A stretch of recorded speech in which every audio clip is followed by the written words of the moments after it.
All right, so here we are at the bench, um, beginning of December, and gonna do a little haunting. Surprise, surprise. First, I'm gonna move my little penguins out of the way. They're very happy to be sitting there, but now they're over on their wood block. Anyway, so yeah, it's gonna be more like a vlog. I don't have like any big great message, like a single point of focus to get into. I got this Grelot out. I forgot I owned it actually.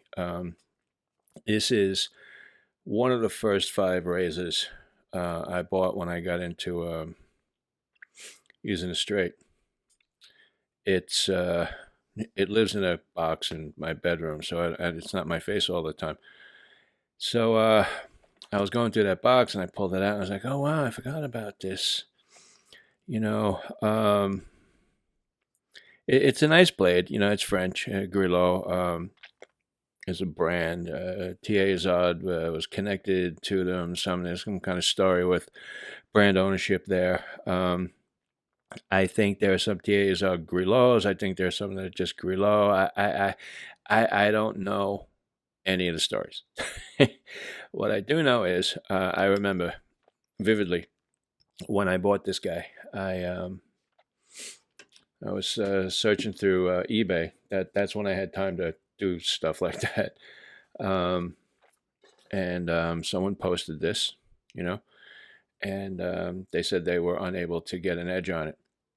Now, if you look, there's not a huge amount of wear, but there's like some uneven spine wear on here and stuff. And I saw it, and these blades were selling for, I don't know, like $200, 175. I don't even remember. But I remember this was posted, like it was very inexpensive. And I figured, well, that guy is probably a knucklehead and doesn't know what he's doing. So I bought it, and this was actually a learning razor for me. So that's like kind of cool. Uh, yeah, like a 6/8. It's got these TI black scales.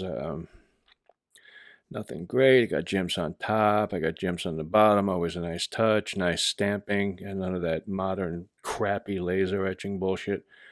Um, I think there was something wrong with the wedge on this, and I had to repair it. I've been through that a number of times. I have another TI that I had to pull the wedge out and fix it.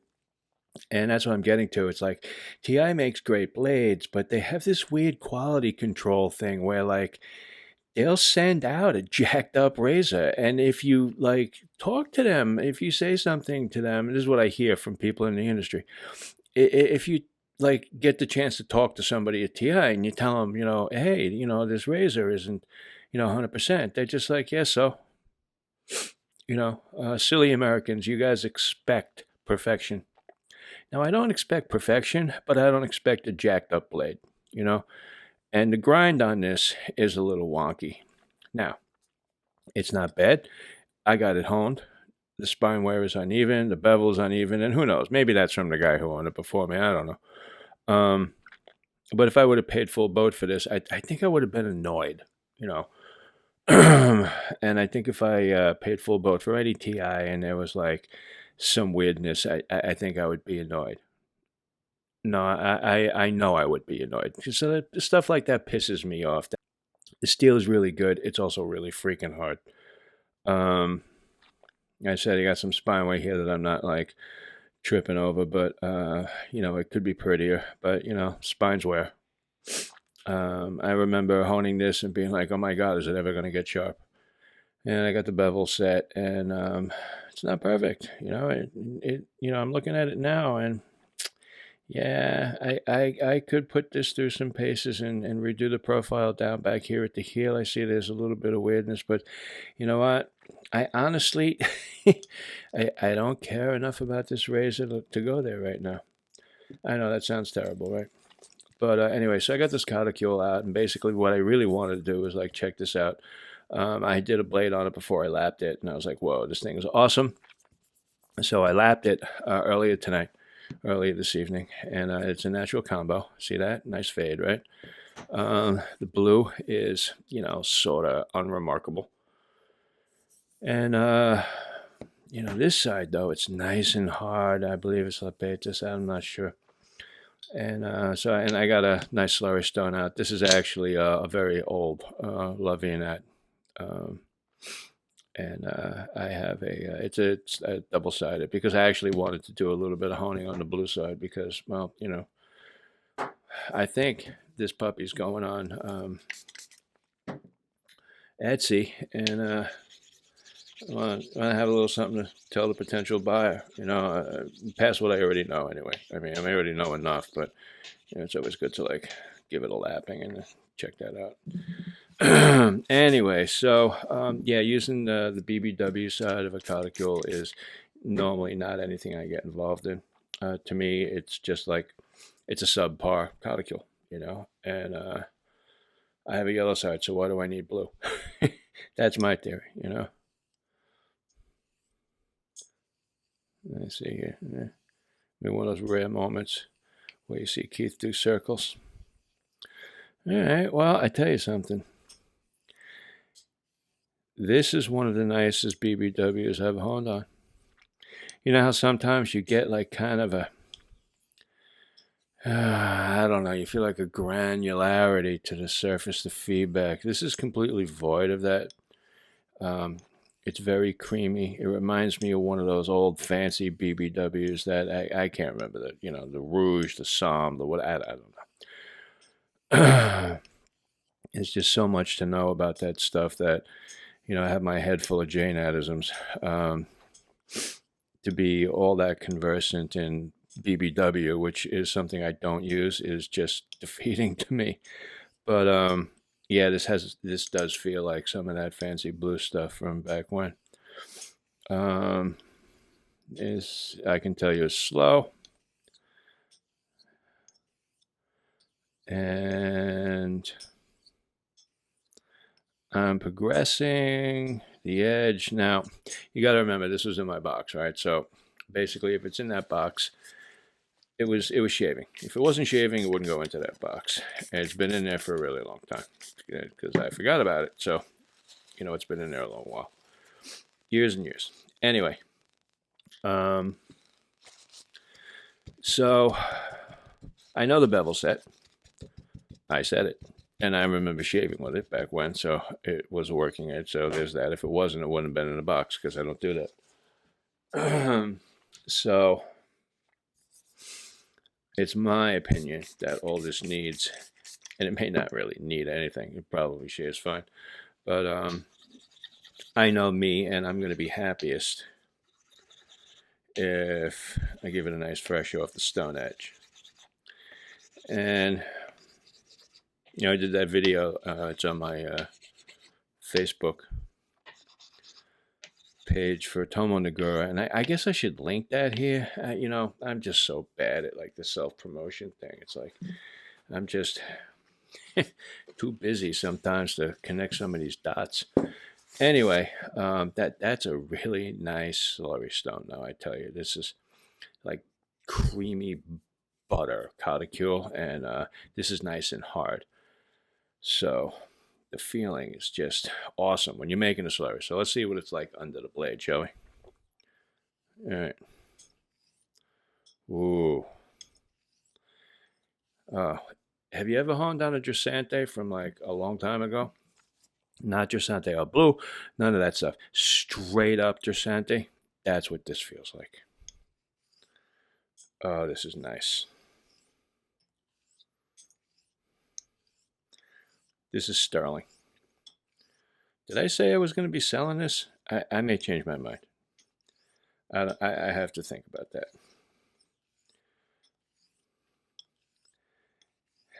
When I referenced the excuse me, the Dressante, can't speak.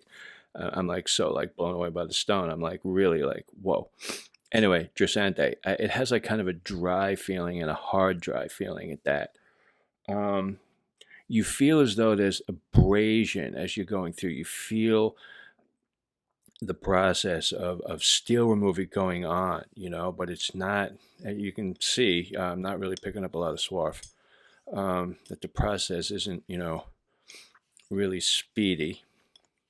And I find that with a lot of the harder stones, and of course, generally speaking, I find just about every stone I've ever owned is, faster on slurry than it is on water. I don't know how it could be anything but.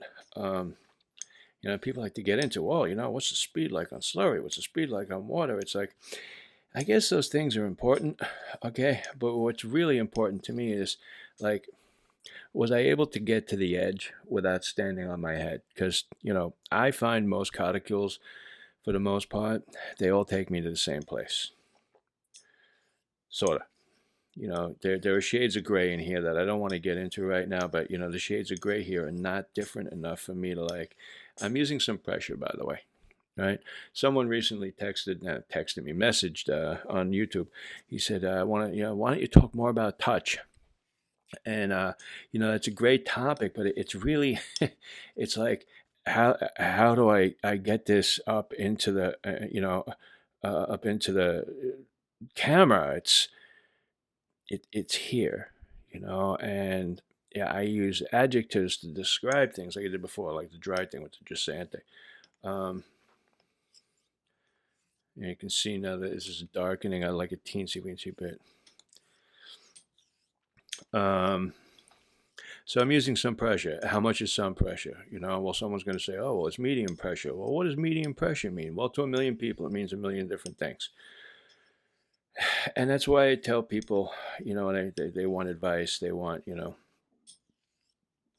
they want direction. They go on their favorite shaving forum and they're like, I don't understand what I'm doing wrong. What should I do to correct my problem? Blah, blah, blah, blah, blah. And usually I say the same thing. Hone. Hone like a motherfucker. Hone until your hand hurts. Hone until you wear the stone out. Hone until the blade is so ugly that you need to get another razor. Hone. Hone, hone, hone, hone, hone, hone some more, and then hone some more. And when you're sick of honing, keep honing. Don't stop honing until you hate honing so much that you can't stand to even think about honing. But no matter what, don't stop honing. You keep honing until your hand gets cramps. You hone past the cramps until your hand feels good again. You keep honing. You keep paying attention the entire time you're honing. You pay attention to everything. And eventually, if you have any level of cognition in your brain, you'll start to put two and two together and come up with hopefully four. But if you come up with five, it's okay, because this is shaving, not rocket science. Okay. You don't need absolute perfection in your cognition. You just need to be able to kind of get it, you know? Just hone, man. Just hone. Just keep honing. Don't stop honing. Hone, hone, hone. Go on eBay, buy a bunch of $20, $30, $40 blades, buy as many as your wallet can stand, and then buy some more. God made credit cards for just such occasions, okay? Go into debt a little bit. Don't go crazy. Buy extra razors. Buy like a boatload of them, okay?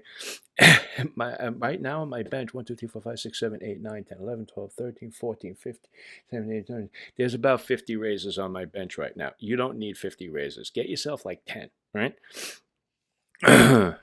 And I'm not talking about gold dollars. Like, throw that shit in the can, all right? Go get some old Sheffields. Go get some old Solingens.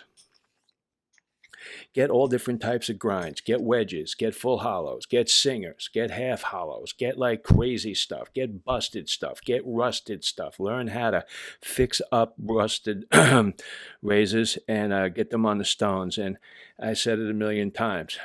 A busted blade is going to teach you more about honing than any brand new razor ever can. Okay? Just hone. You don't even need to succeed. Not at first.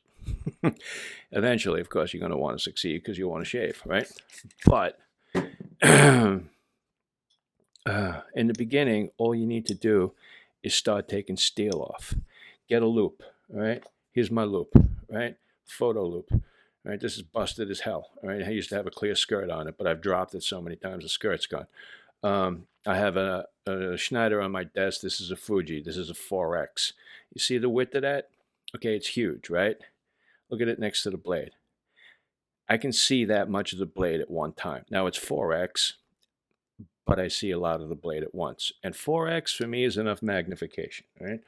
Anybody tells you need a 30X microscope or whatever, yeah, that stuff's all fun and all, but I don't know. I didn't need that to get started. Okay, I have an Olympus metallurgy scope right behind me, but I didn't get that for like a bunch of years. Okay, I learned how to hone with a 4X loop. All right. But mostly I learned to hone by honing, right? I honed, I made mistakes. I learned from my mistakes. Practice is all about making mistakes. Getting better means you make the same mistakes fewer and fewer times. Back to this stone, this is definitely Lepetus. It has that Jnat feel, but there is a little bit of a difference in it, and it's kind of like a Jnat, but it's a little muted. I'm really picking up on it now. This is the harder variant of that new vein from the new quarry. It's very good. This vein, I love these stones. Some of them have like a little bumpy feeling to them. Don't be afraid of that. It's a little disconcerting, but man, you can get some dope edges off those stones. Same with these. What I like about the harder ones like this is that the finishing does not take a lot of work. Okay, I and if you're wondering about my honing here, this is like a Dulacat, but I don't subscribe to recipe. I hone by feel. And recipes and feeling kind of conflict sometimes, because if I had this straight regiment of like 20 laps or 20 half strokes or whatever the hell it was, and then add a drop of water and so on and so forth, it's like, yeah, but I can tell I'm not done yet. So it's not going to be 20, it's going to be 30 or 40 or 50 or 60 or whatever it is, and then I want to add more than a drop of water and so on and so forth. If recipes work for you, fine. They don't work for me. That's all I'm saying. You know, I've honed on a lot of Coticules. I've honed a lot of Coticules. I love Coticules. Okay. I zone into honing more on Jnats. Yes, I'll be the first to tell you that. That doesn't mean I don't love Coticules to death, though. I do. I sell a couple on my site, but I'm not like a Coticule dealer. I sell the 130s by 70s because I think they're ideal for guys with razors. I don't get crazy on vein. I don't go like nuts for stuff, but I'm very conversant in them, and I can talk about any stone that's on my bench very clearly and with authority and conviction. I've had a lot of Coticules on my bench. I had some guy bought a stone from me. He couldn't get where he needed to go with it, and then he wanted to sell it back, and I just wasn't in a position to be buying it back, and he got all cranky and tweaked and made some sort of passive-aggressive commentary about me not being an expert with Coticules, and I don't know what an expert in Coticules really is, but I can tell you this. I know more than the average bear. Okay? And I can hone and shave off. I have honed and shaved very well off every Coticule I've ever attempted to do that with. I had one that was a killer. It was a La Grossa Wayne. And Bart actually gave me the fix. I kind of was new, and basically I was just trying too hard. And when I cut my effort in half, the edge came right to where I wanted. It was also the first stone I ever owned where finishing on water was not a good option. That stone finished best for me on trace slurry. Yeah, this is a nice stone. This is a killer stone, actually. This is, like, I would call this a high-end. I would call this a high-end finishing. What do you call it? Coticule for sure. This is like world class right here. I think I would enjoy side by side. I think I would enjoy my Les Lat more. I know I would, because that's just like become an extension of my hand at this point. But if all I had in the world was this Coticule, man, I would be one happy camper. Not going to go full finish on it because I have another stone I got to check out. Yeah, I'm going to rinse this off. I don't really usually clean stones off with a paper towel like that, but like I said, I'm at my bench and I'm kind of jammed up. space wise. All right, so yeah, I had a really good experience with this blade. You know, let me get the Cotty stuff off of here.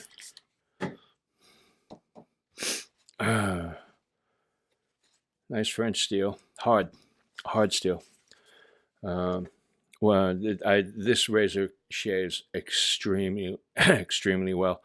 It is a heavier grind. You can see it's hard for me to tilt in. I guess that you'd call that a half hollow. Maybe it's a little less than half. Nah, I think that's about half. Whatever, it doesn't matter. Split in half.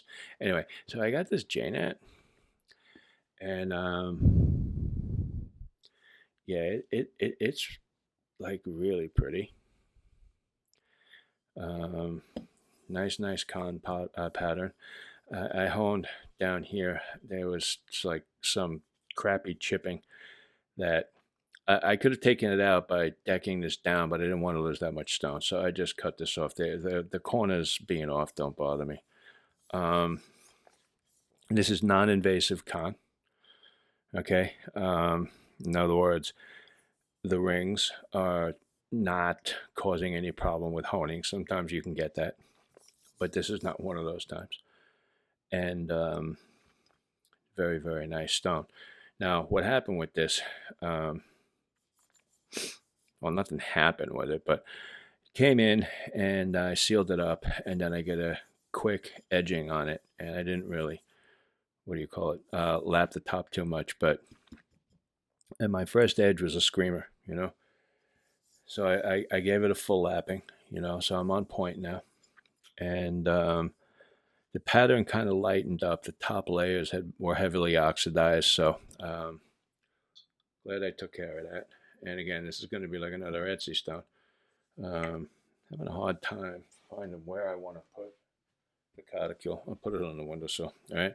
And then I got this guy, right? Now, this is going to be my slurry stone.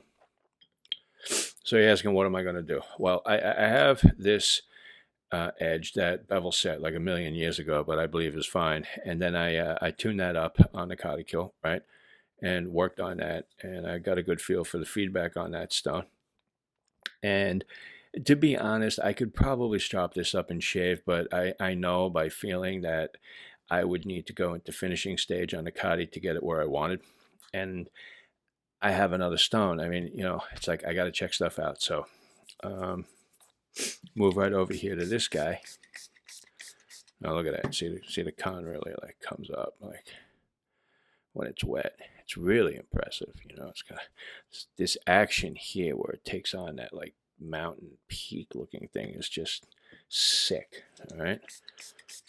So got this puppy, and I'm going to use this as a slurry stone. Now, what's the deal with this? This comes to me from a fellow in what do you call it? Down under, over there in Australia. Out of the blue, one day I got a package from this fellow, and he sent me this. He sent me a barber hone, and apparently he bought this for doing some Kasumi finish. He said it was too hard. I didn't think much of that in the moment. I checked out the barber hone. I really looked into it. He had done a lot of good work on the barber hone, but unfortunately, it had nothing to do with him. It wasn't going to be salvageable. It was basically toast. The binder had just reached that point in its history where you just weren't gonna ever be having good results with that. Not my opinion. Or maybe it would work, but it wouldn't work to what you wanted to. So anyway, so I took a look into this. There was another piece. I gave it to Nelson. And when I started lapping it had this feeling to it. What I think this is actually Narataki Makoto. I think this is Tome Strata. I think this was probably quarried and cut for Jizua, for, making finger stones. Use when you do that technique, when you want to bring up your the lines in your cladding, your hamon on a sword, Nahanto. you use finger stones first, of which you Gomori, and then you use a harder stone. And traditionally, it's a piece of Narataki, and often it's Kita, but not always. And I am pretty sure, I'm going to guess, I have to guess, that that's what this was intended for originally. The gentleman who sent me this, really nice guy for doing that. I sent him a message on a shaving forum. I lost the letter he sent with the thing. I feel bad, but I remembered his name. It's like Dr. Dalton. And oh, yes. Yes. Yes. Yes. All right. Dr. Dalton is the guy that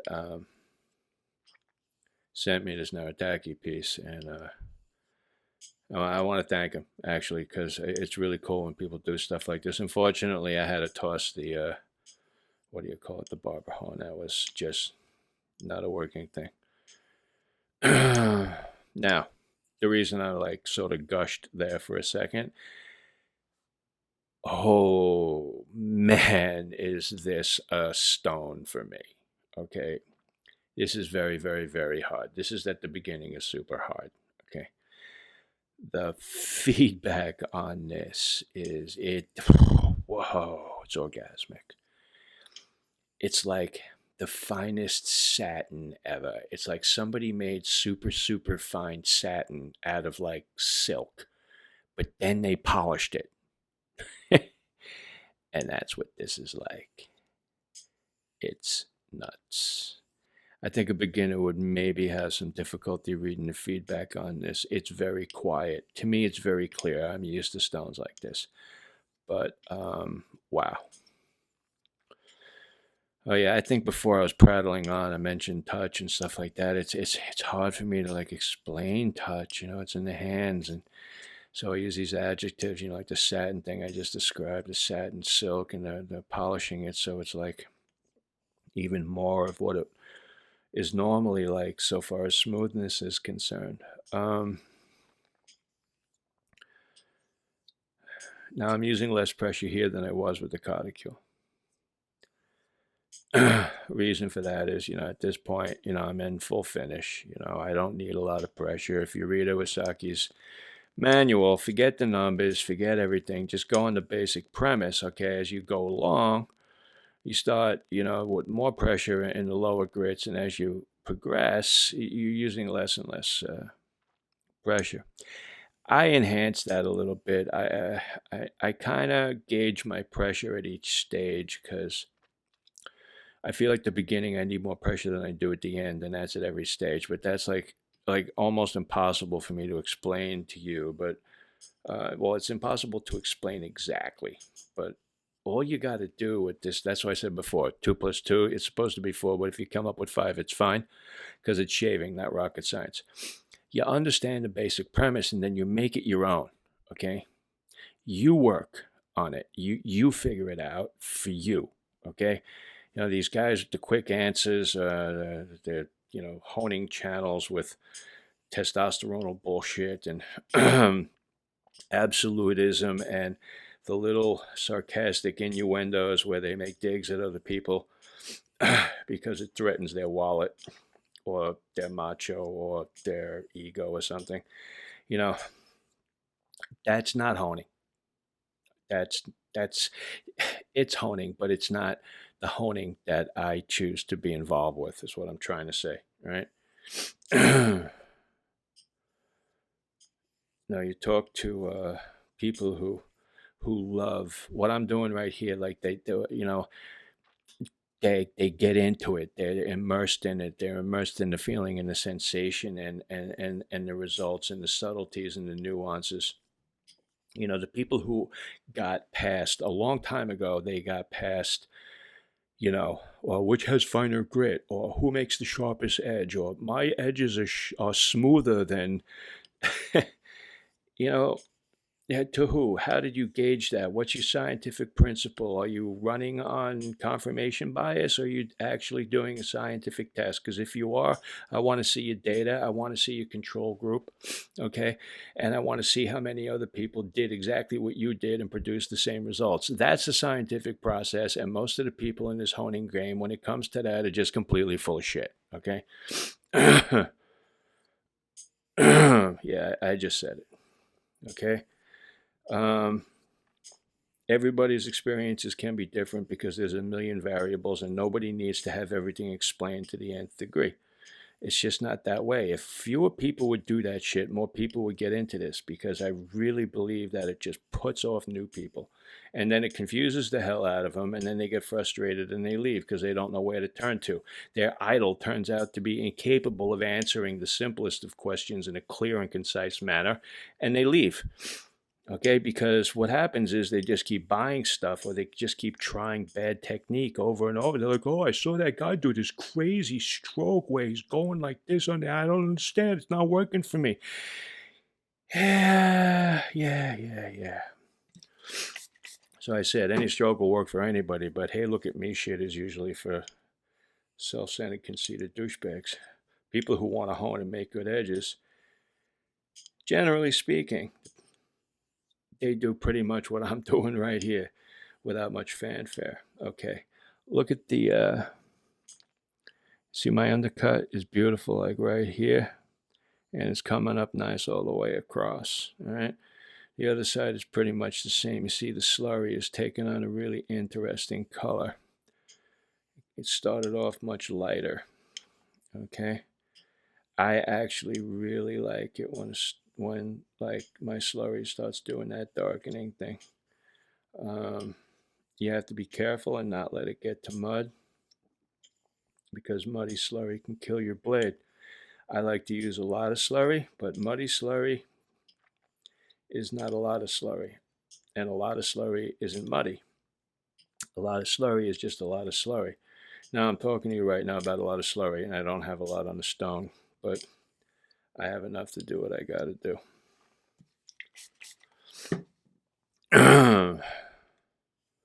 But I started off with enough to get an even hit all the way across the blade. Right, and I want to continue that even hit over and over and over again, so I refine perfectly toe to heel this edge that I'm developing. All right, I need a good amount of material to pull that off. All right, back to feeling and touch. This is a nice stone, man, and my touch on this has to be a little different than it is with some other stones. Not because like I'm gonna wind up with the world's sharpest edge. It's just that the feedback here is really light. So I'm actually right now, I'm using a little bit more pressure than usual, right? That's enhancing my feedback a little bit, and I'm watching my undercut. Now, when I say more pressure, I'm talking about more, not very little bit more. You see though, my undercut up near the toe on the coming back side, I don't know, man. I'm just gonna throw some circles at it there for a sec. Better. Yeah, but this is very, very, very fine. And it's a little thick, but it's not like heavy mud. There's a lot of water going on here. Color is dark because I think that's just coming up from the stone.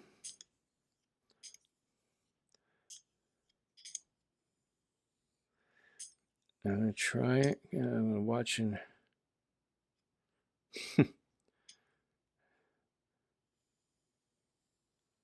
let's see if you can see the undercut. I'm going slow. All right. You should be able to get undercut with a slow stroke.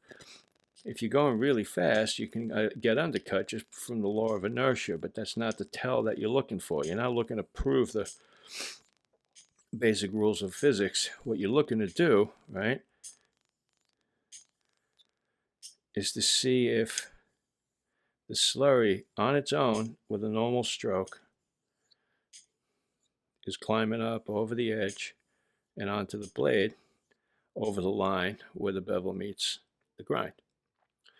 Now remember, this is a half hollow, so it's a little steeper there. If you have a full hollow, the undercut goes easier. If you have a wedge, the undercut goes harder. So grind is part of the deal. Another factor in undercut, the stone, the slurry, the water, the type of water, everything.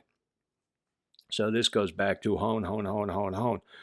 You keep honing, you develop your thing, you keep doing your thing, and you pick up on your tells, and then you start putting two and two together. You got to be consistent. You can't be all over the place. You can't make 1,000 changes every time you hone.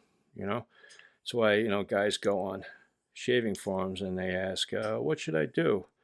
Then 800 guys chime in and they all say to do different things. Hey, you're in a worse spot than you were before. Do the same thing every time. Make one change. All right. You're going to make a change, make your slurry a little thicker or make it a little thinner, but not much, just a little bit, and see what that does for your edge when you do everything else the same way. Did it improve it? Do an inventory on it. Did it improve it? Did it make it worse? So on and so forth. And also, as you're learning to feel and read feedback, you'll find yourself needing to shave test blades less frequently. You will find that you will, right here at the stone, get it. You won't need to cut grapes or tomatoes or whatever other kind of fruit of the day is being hawked as the answer. I've actually never done anything like that. I've done the thumbnail test a bunch of times in the beginning just to sort of get my understanding of what it was I was doing. Because the thumbnail test tells you, is it sharp enough to cut your nail? So that's one thing. And as you pull it through the nail, you can sense whether or not your edge width is consistent. Now you have to have good sensation in your fingers for that, but that evenness across the blade is critical. And in my opinion, just learning how to cut a piece of fruit might be a start. And if you overshoot the mark, then I guess you're going to be okay. But I think it's more important to develop. I think it's more important to know that you're developing an even edge width all the way across and be able to sense it. After a while, you can feel it on the stone. Because a blade that has a wave in the grind, where the plates, or the faces of the bevel rather, are not perfectly flat, and they actually undulate like a sine wave when you look at them on that angle, that's going to read differently on the stone. The harder the stone, the easier it is to feel. But it all comes in time, and it all comes with work, and it all comes with practice.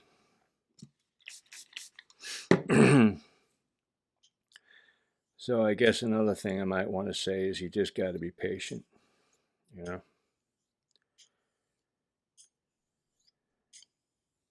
Yeah, this is just ridiculously crazy nice.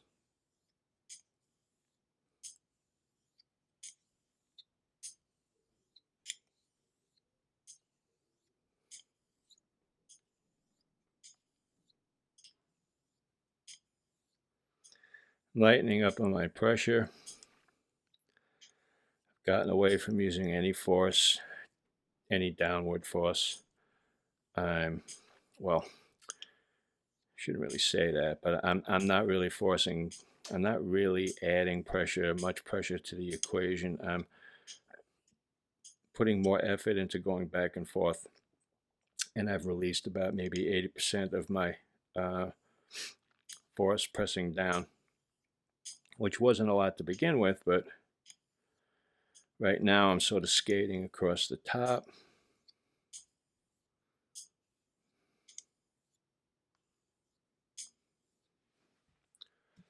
I'm going to really thin this out a lot.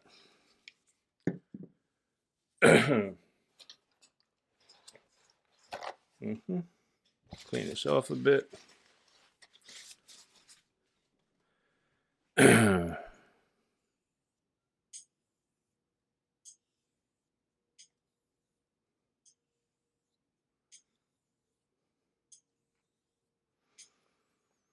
See how the slurry is more clear water than it was before?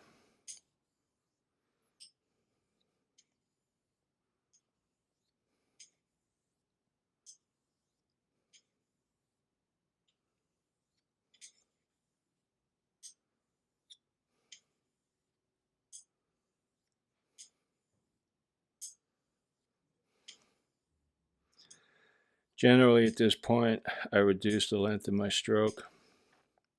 I lighten up on the blade a little bit more. I can still read the feedback, but it's very, very faint. If you don't have a practice hand, you might feel as though you're not getting any feedback here. So you would have to rely on how your undercut is working for you.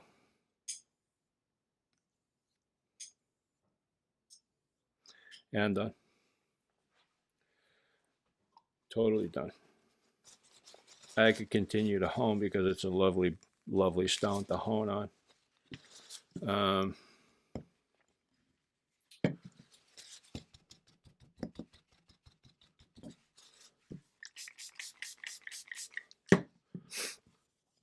Yeah, this is really sweet.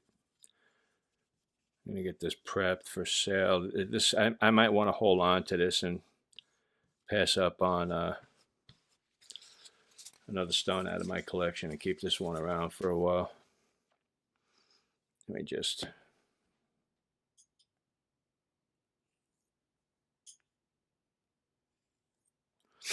Anyway, that's it. That's it. Anyway, I just wanted to do this because I don't think I'm going to have another chance to do a video before the holiday. Christmas is coming, Hanukkah is coming, all sorts of holidays are upon us. Whatever you celebrate, enjoy it. Be with your family. Leave the honing alone. It's better to be with your family and enjoy those times with them. And if you get a chance to hone, then by all means grab it. But don't make honing the primary thing through the holiday season, because that's not what it's all about. Peace on earth and goodwill towards man and all that other stuff that you probably never figure, I would say. But that's really what I'm about. So I wanted to get this video out before the holiday insanity really takes over my life, because it's going to in about 3 minutes. And I wanted to get this blade honed up. I'm going to shave with it tomorrow. I already shaved today. Beautiful shave. But I'm looking forward to tomorrow's shave with this. Anyway, that's a little bit of finishing on a Jnat after starting off on a Coticule. And the Coticule happens to be Paytis on top of BBW. And this is some kind of crazy Nakayama Khan with a very nice piece of Narataki.